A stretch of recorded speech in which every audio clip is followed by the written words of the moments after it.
Os Evangelhos. Os escritos que relatam a vida, obra e mensagem de Jesus. A pedra fundamental da religião com mais adeptos ao redor do mundo. Um legado recolhido e difundido por 4 dos 12 apóstolos. Ele padeceu, foi sepultado e ressuscitou ao 3º dia, segundo as Escrituras. O que os evangelhos narram não coincide sempre. Se existiram outros evangelhos, que mistérios os manteve ocultos? Quem os escreveu e por que não formaram parte da Bíblia? A maioria dos textos gnósticos foram queimados ou enterrados.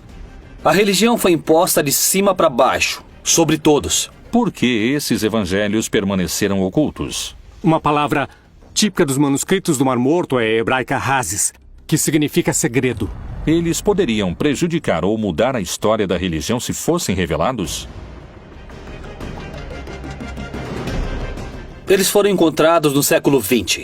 E se as coisas não são como você as está vendo, abra os olhos. Lá estava. Textos como os de Judas, Tomé, Felipe e Maria Madalena estão entre os evangelhos proibidos encontrados nos últimos tempos. Que mistério continha o evangelho de Maria Madalena, oculto durante quase toda a existência do cristianismo? A única que Jesus reconhecia como seu par, sua igual, como mestre espiritual, era uma mulher chamada Maria Madalena. Que princípios básicos do cristianismo o evangelho de Tomé questiona fortemente? As mulheres não podem entrar, nem receber, nem entender o reino de Deus até que se tornem homens. Que segredo revela o evangelho escrito por Judas Iscariotes? Aqui eles retratam Judas como um grande traidor. Jesus pediu a Judas que o entregasse. A história de um segredo de quase 2 milênios. Seria o maior escândalo de censura de toda a história? Como e quanto as crenças judaico-cristãs teriam se modificado se esses textos tivessem formado parte da Bíblia? Os Evangelhos Proibidos.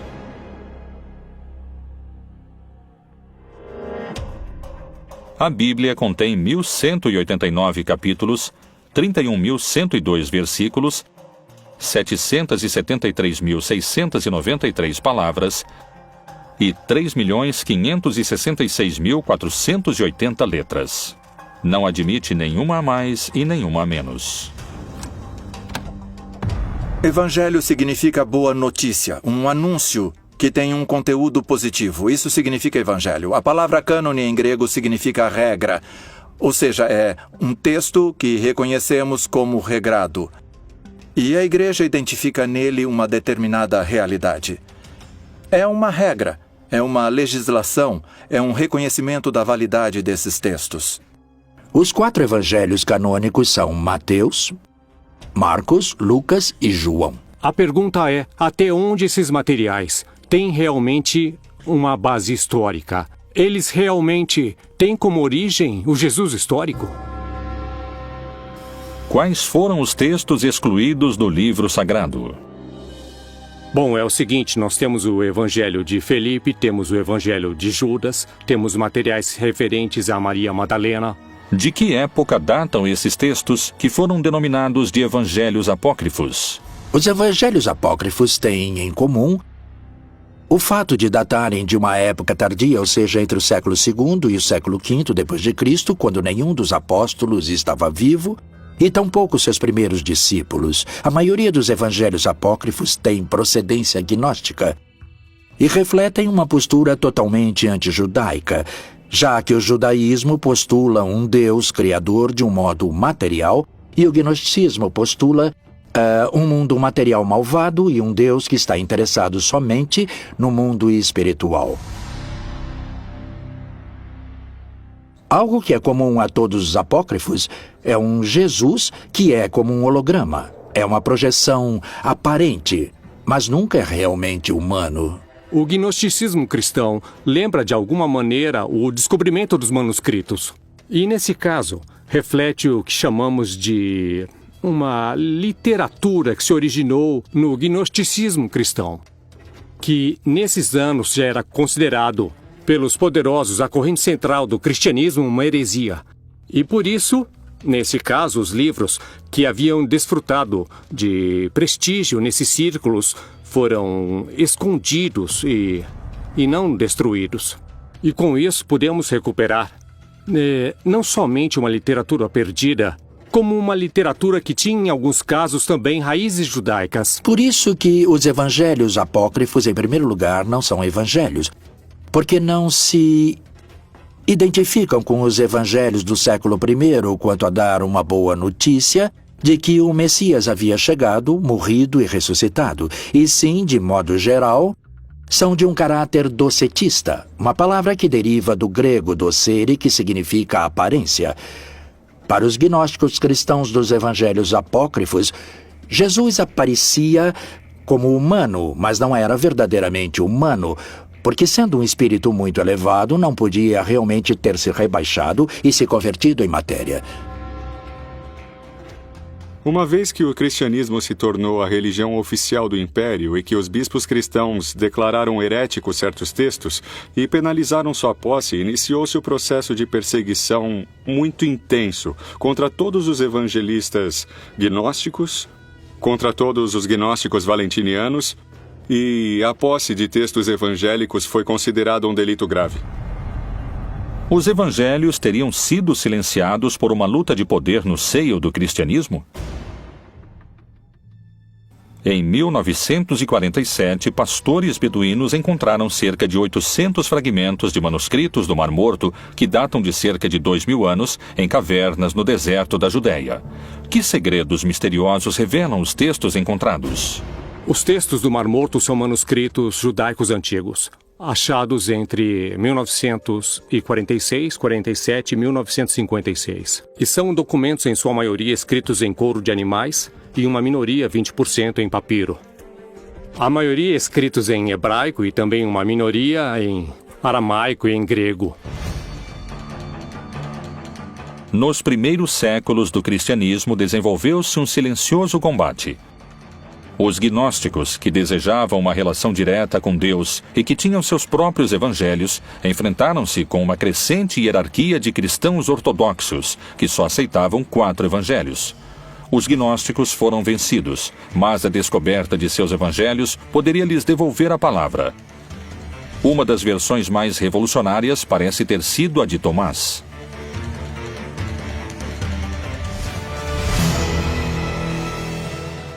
Há um escrito que alguns chamaram de Quinto Evangelho, que é o Evangelho de Tomé.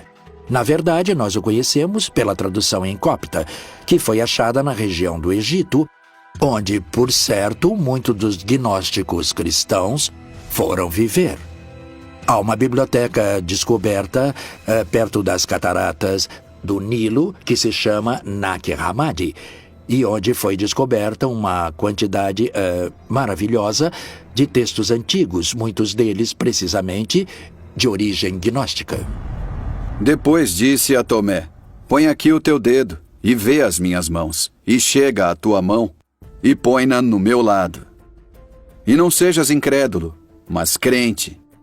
Disse-lhe Jesus: porque me viste, Tomé, creste. Bem-aventurados os que não viram e creram. Tomé duvidou da ressurreição, tanto nos textos apócrifos como nos textos canônicos. É muito peculiar. Porque o Evangelho de Tomé não fala de quem era Jesus, nem que nasceu de uma virgem, não menciona Maria, nem seu pai, nem seus irmãos, nem a vida de Jesus, nem como morreu. Só fala dos dizeres de Jesus.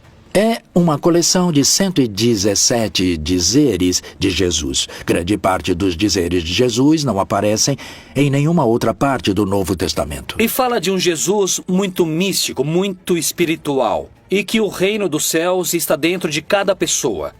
E que se você desenvolver o reino dos céus através do amor, do altruísmo, não julgar, perdoar, etc., o reino dos céus cresce dentro de você. O reino está dentro de vós, e também está em vosso exterior. Quando conseguirdes conhecer a vós mesmos, então sereis conhecidos e compreendereis que sois filhos do Pai vivo. Há quem diga que se os textos tivessem ficado dentro da Bíblia, seria um contra-argumento do cristianismo institucionalizado. Por exemplo, um texto de Lucas, em que Jesus diz: "O reino dos céus está". Em grego escreveram messos, vocês. Messos pode ser traduzido como dentro ou entre. E Tomé vai dizer que Jesus disse dentro de vocês. O reino dos céus está dentro de cada um. Qual seria a mudança fundamental que poderia provocar a tradução segundo o texto de Tomé? Não haveria igreja. A igreja em si significa grupo, significa pessoas convocadas, congregadas. Por que pode ser igualmente traduzido como Tomás traduz? O reino dos céus está dentro de cada um.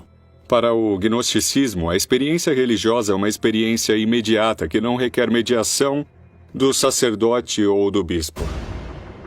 Nós temos mediações para aprender. Temos mediações para nos relacionar com os demais, temos mediações na linguagem, temos mediações no modo de nos comportar com os outros. E prescindir de mediações é uma pretensão que realmente não corresponde à prática e à experiência humana natural.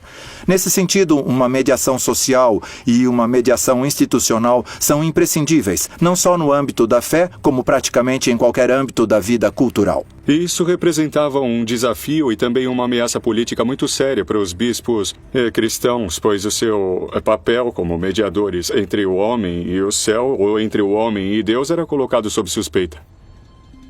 A salvação através do conhecimento interior é um dos princípios gnósticos.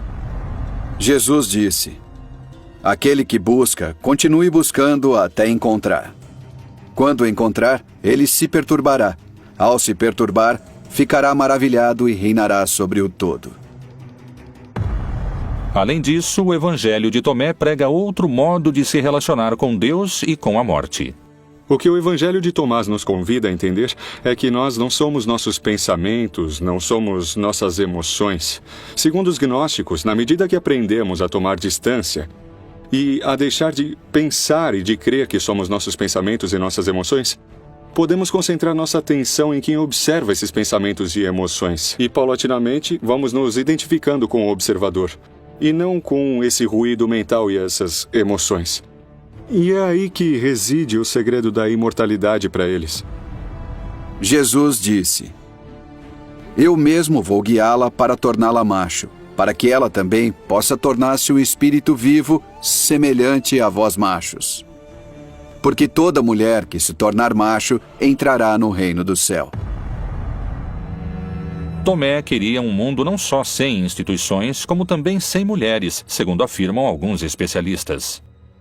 O Evangelho de Tomé não tem uma mensagem central, porque parece somente um mosaico de dizeres atribuídos a Jesus. No entanto, temos um caso muito curioso. Ele diz que Maria Madalena terá de se converter em homem porque as mulheres não podem entrar, nem receber, nem entender o reino de Deus até que se tornem homens. O Evangelho de Tomé não foi o único que permaneceu oculto durante séculos. O manuscrito do apóstolo Felipe também foi recuperado. Nos escritos de Felipe, este contradiz Tomé em relação ao lugar que ocupa a igreja e a mulher. Esses textos poderiam revelar um mistério cuja força mudaria para sempre os conceitos cristãos sobre a sexualidade. Que Jesus tenha se enamorado de uma mulher em sua juventude é muito provável. Muitas mulheres que o seguiam se enamoravam dele, isso é evidente e seguríssimo, não? Outra passagem do Evangelho de Felipe é ainda mais descritiva do papel das mulheres. Havia 3 que sempre caminhavam com o Senhor: sua mãe, Maria, sua irmã e Madalena, que era chamada sua companheira. Sua irmã, sua mãe e sua companheira, todas chamavam-se Maria. O Evangelho de Felipe também diz que Pedro em algum momento insistiu para que deixassem as mulheres de lado, que não poderiam ser discípulas nem apóstolas de Jesus. E Jesus responde de maneira maravilhosa. Ele diz: "Deixem que elas nos sigam, porque a que se tornar minha discípula terá um espírito vivo como o de vocês, varões. E Pedro insistiu, não, sobretudo Maria, que ela, Maria, nos abandone, a Maria de Magdala. E Jesus lhe disse, toda mulher que se humanize a si mesma entrará no reino dos céus. Esse texto também está no Evangelho de Felipe e também o tiraram. Nesses textos são mencionados elementos das mulheres, personagens femininas. Falam do espírito como algo feminino, o que não agradou às pessoas que decidiam que textos que entravam ou não entravam. Então os excluíram completamente, porque a postura sempre foi de um ponto de vista masculino. Os evangelhos proibidos de Tomé e Felipe não são os únicos que relatam uma versão distinta da encontrada na Bíblia oficial. Que versão surpreendente se encontra nas páginas dos textos de Judas Iscariotes que poderia mudar para sempre a imagem que o cristianismo teceu sobre ele?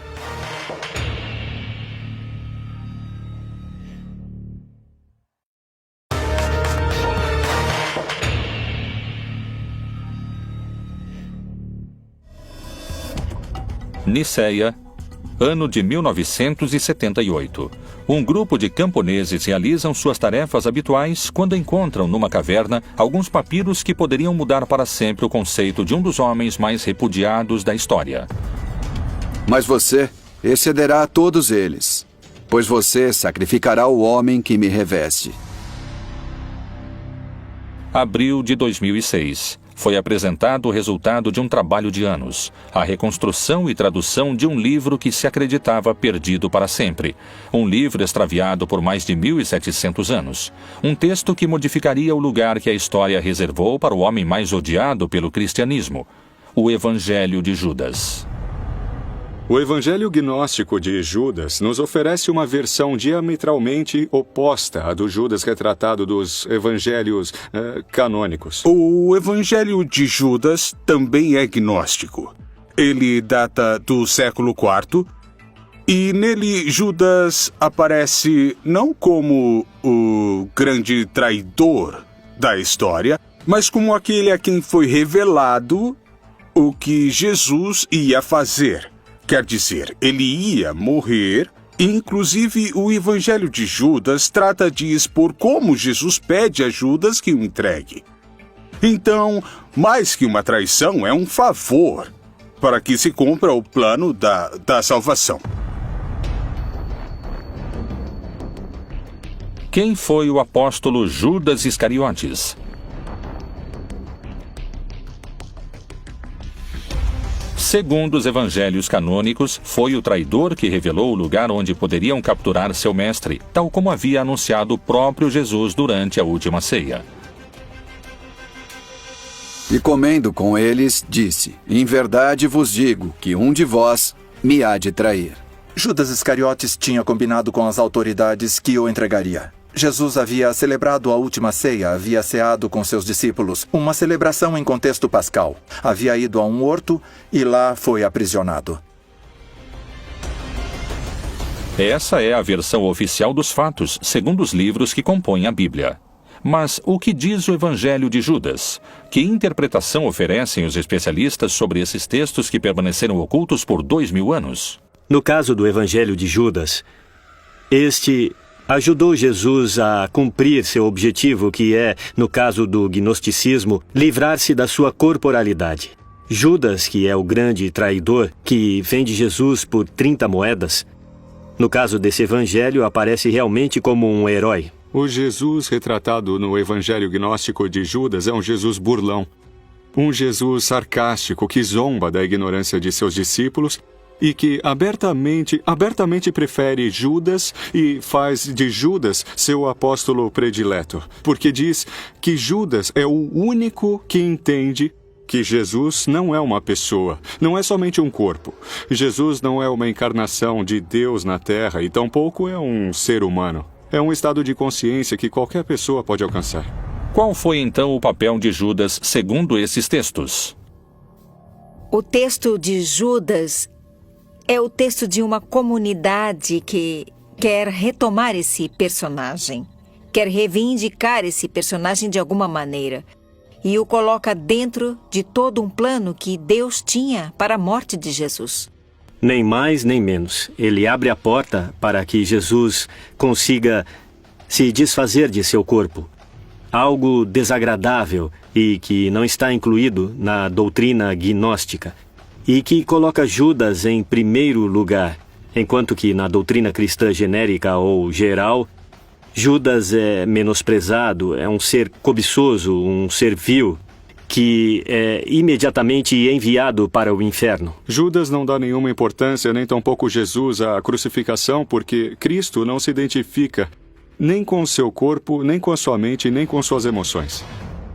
Segundo esse evangelho, é o próprio Jesus que confere a Judas o lugar que ocupará na história. Afaste-se dos outros e eu lhe contarei os mistérios do reino. É possível você alcançá-lo, mas você sofrerá muito. Por que as passagens são tão contraditórias? Pode ser simplesmente a interpretação dos textos? A entrega de Jesus aos romanos foi um ato heróico ou foi um ato que ia de encontro à própria vontade de Judas? A relação entre Judas e Jesus é uma relação de melhores amigos. De fato, Judas se nega a fazer o que Jesus lhe pede, ou seja, denunciá-lo, acusá-lo. São muitas as versões que existem em torno de Judas, mas o que dizem os textos censurados e escondidos do seu próprio evangelho? Mas você cederá a todos eles, pois você sacrificará o homem que me reveste.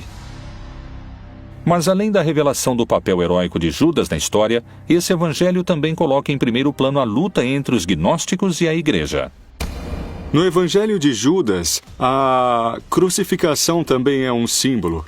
E, portanto, a cruz é um símbolo místico que representa, por um lado, o princípio ativo masculino, representado no eixo vertical da cruz, e o princípio feminino masculino, representado pelo corte transversal horizontal que forma a cruz. A crucificação representa a possibilidade de se libertar, de se afastar desses dois princípios que fazem parte da natureza de cada pessoa. Então, mais que uma traição, é um favor para que se cumpra o plano da salvação.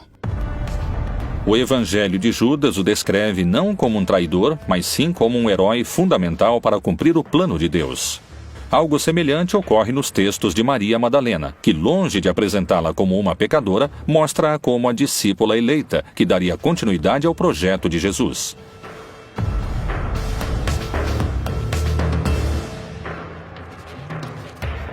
Esse evangelho foi encontrado somente em 1896. Que segredo oculto revela o evangelho de Maria Madalena? A mulher mais misteriosa da Bíblia deixou escritos seus próprios segredos.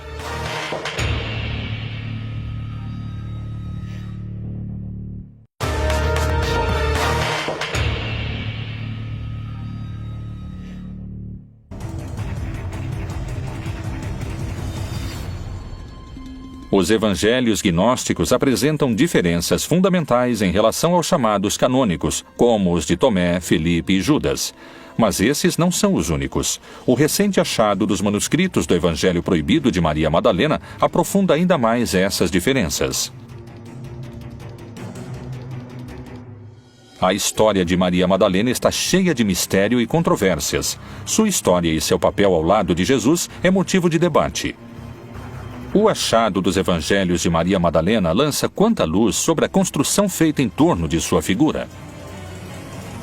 Maria Madalena, nos evangelhos canônicos, desaparece. A figura principal, isso afastando-nos dos gnósticos, a figura principal dos evangelhos, que descobre que Jesus não está na tumba, é Maria Madalena. Os outros duvidaram até o final. Nos textos gnósticos, quando Maria Madalena é a discípula preferida de Jesus, ela é a mulher muito próxima de Jesus, que a amava intensamente. Ela andou com ele junto com os discípulos desde que Jesus pregava na Galileia. Ou seja, Maria estava acostumada com um trato cotidiano e direto com Jesus. Quais são as palavras do Evangelho de Maria Madalena que ordena segui-la ao invés dos discípulos? Será que ele realmente conversou em particular com uma mulher e não abertamente conosco? Devemos mudar de opinião e ouvirmos a ela? Ele a preferiu a nós?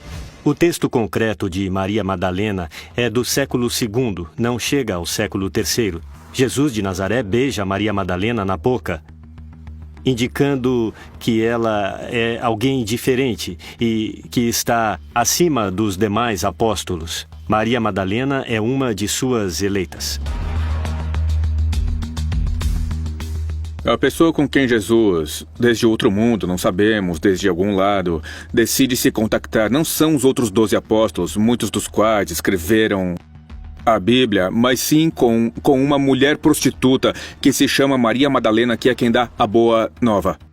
Não? Coisa curiosa, como era diferente Jesus, não, em relação a todo o resto da Bíblia. É para ela que Jesus aparece pela primeira vez. Por isso, ela recebeu o título ou nome de Apóstola dos Apóstolos. Por que Jesus escolheu se apresentar a Maria quando ressuscitou e não aos seus 12 discípulos? De que modo a Bíblia oficial relata esse encontro?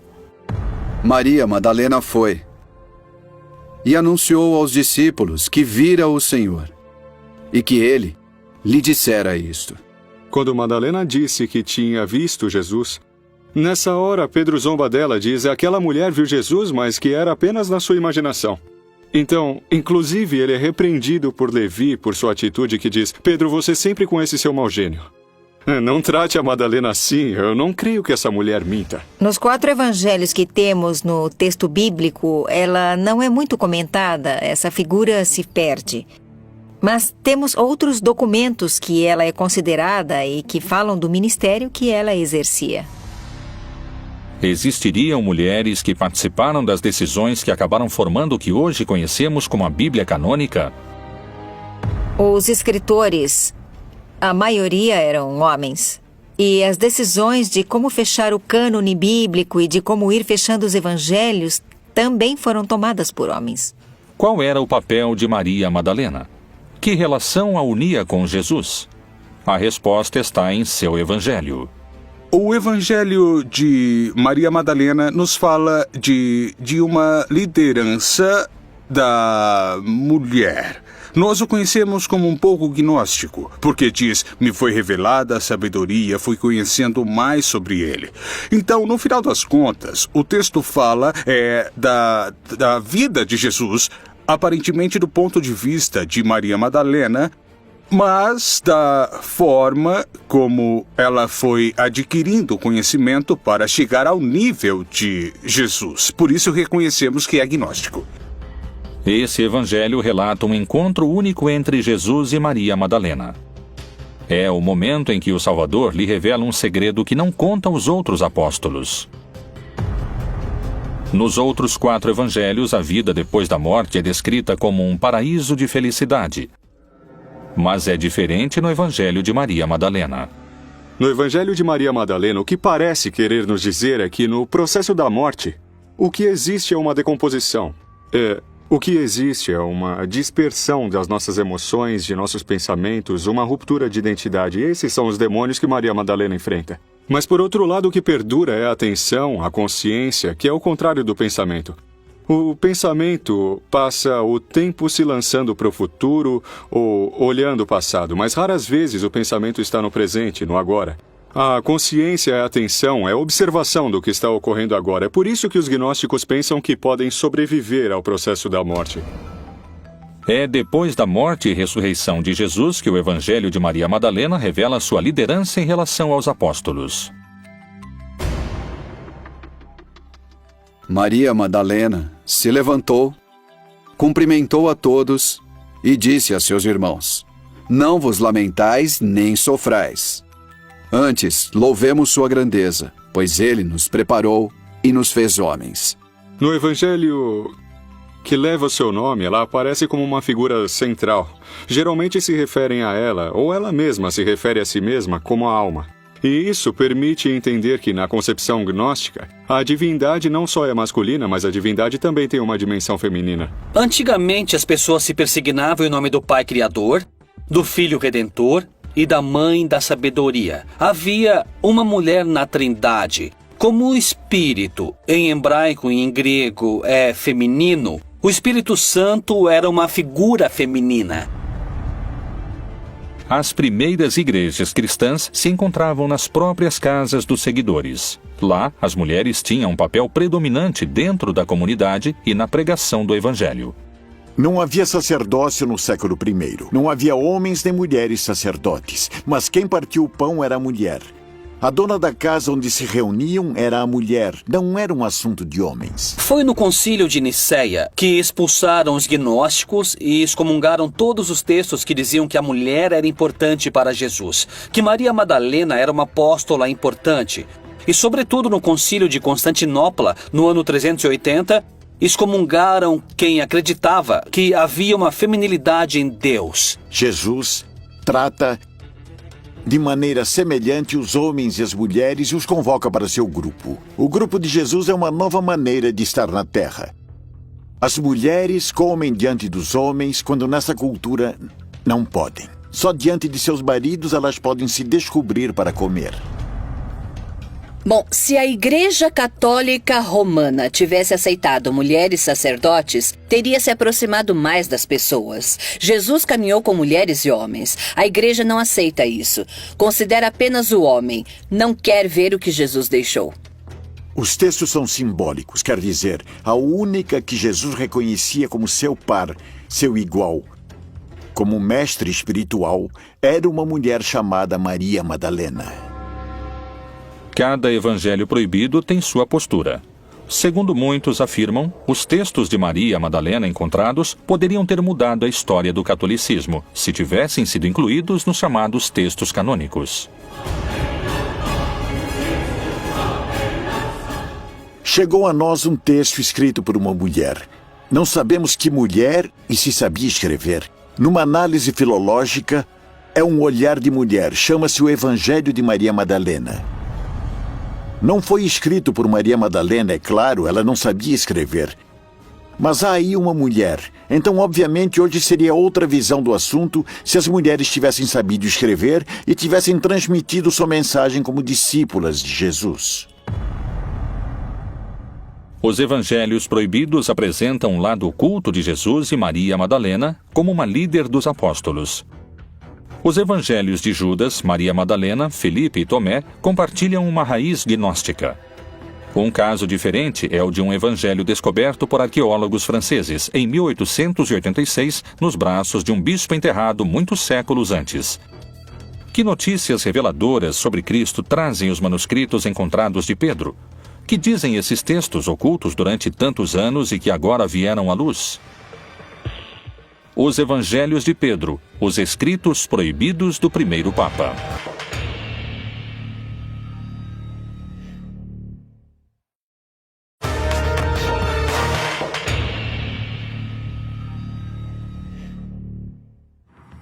Alto Egito, século VIII.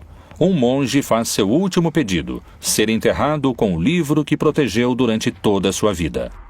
Inverno de 1886. Seção cristã de um cemitério no Alto Egito. Um grupo de arqueólogos franceses procuram peças e encontram o caixão que encerra o monge. Abrem-no e encontram em seus braços um antigo livro, e com ele a confirmação de uma suspeita.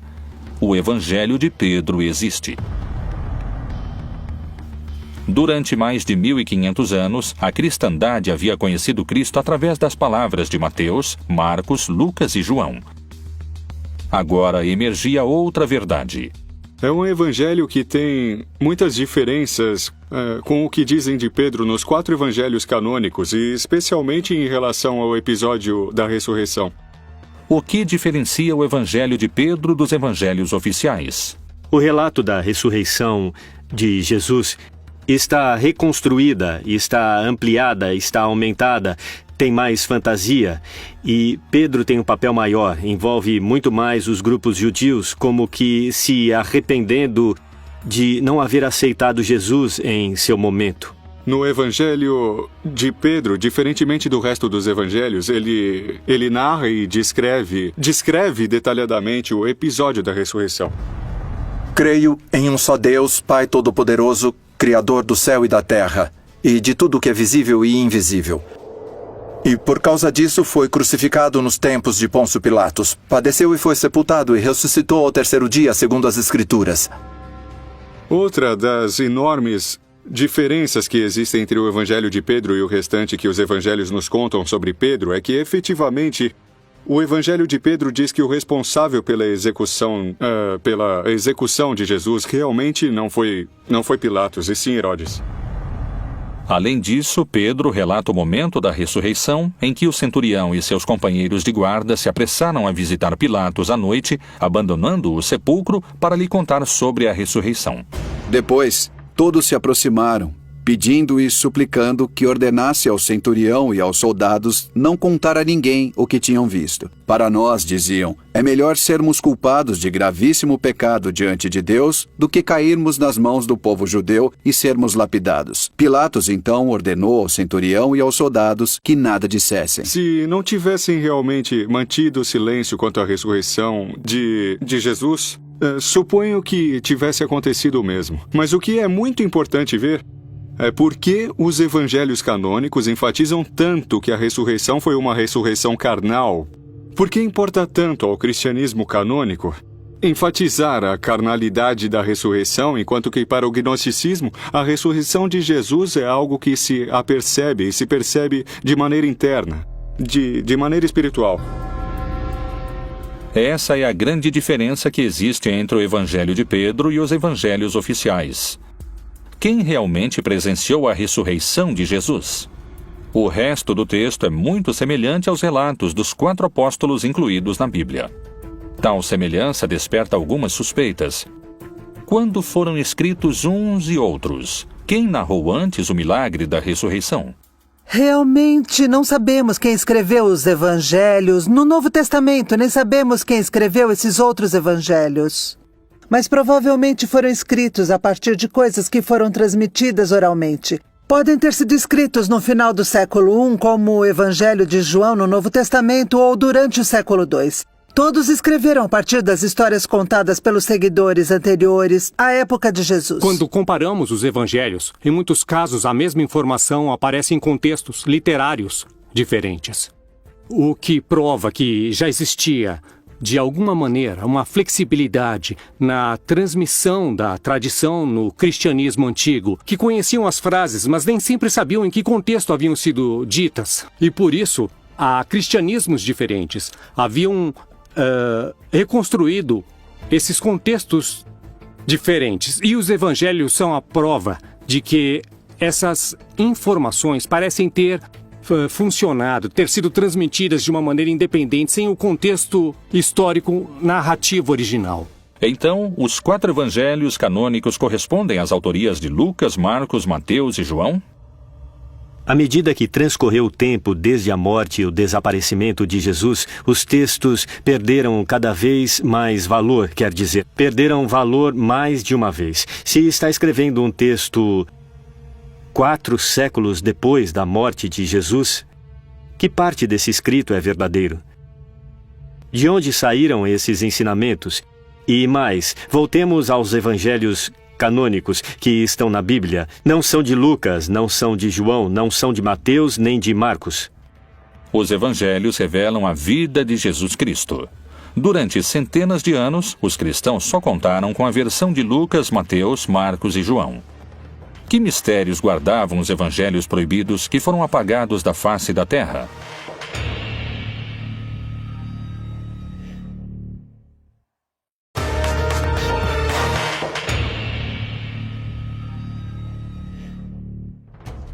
Quais foram os motivos para que alguns evangelhos fossem incluídos na Bíblia e outros fossem silenciados?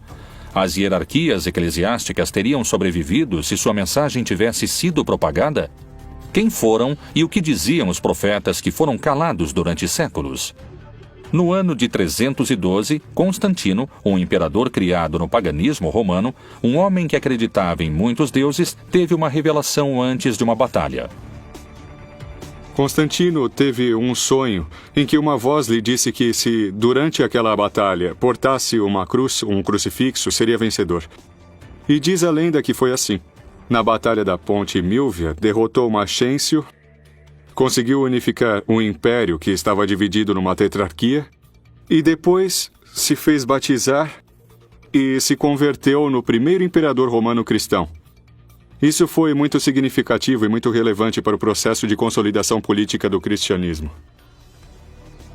A partir do triunfo de Constantino, a religião católica mudaria para sempre com o Concílio de Nicéia. Esse concílio ordenou o imperador Constantino para tornar o cristianismo uma religião imperial. E porque havia vários cristianismos. Havia o cristianismo monofisista, havia o cristianismo que chamaríamos depois de católico, havia os cristãos gnósticos, havia muitos cristianismos. Para unificá-los, Constantino ordenou que os bispos de todos esses cristianismos se reunissem no ano de 325 na cidade de Nicéia, para escolher quais narrações e relatos da vida e da obra de Jesus eram reais e seriam revelados e quais não. Evidentemente, houve um interesse político de Constantino de unir em um mesmo texto, um texto grande, os escritos mais representativos das comunidades cristãs de maior valor em número ou prestígio do Mediterrâneo. Os evangelhos que aparecem na Bíblia apresentam graves erros históricos e geográficos que uma leitura precisa começa a revelar. Foi um imperador romano que adorava o sol, aquele que estabeleceu as regras básicas da Igreja Católica como a conhecemos hoje? Constantino governou a partir do ano 313, ou seja, no século IV.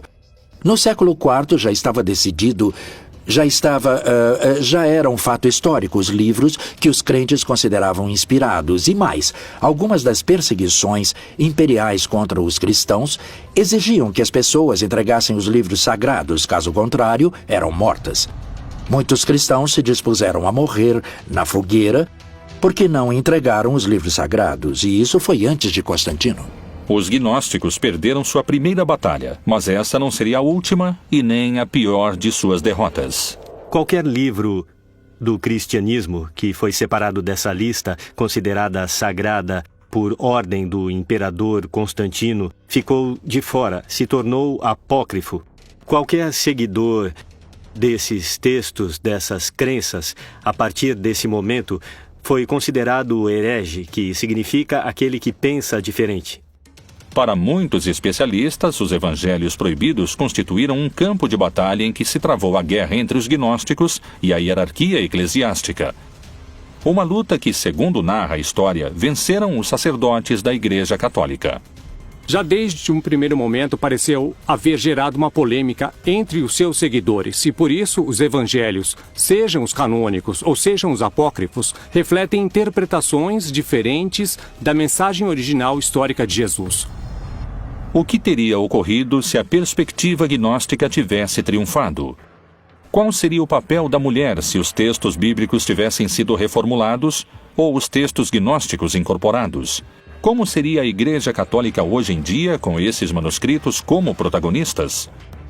Essas são algumas perguntas que emergem da Bíblia Proibida.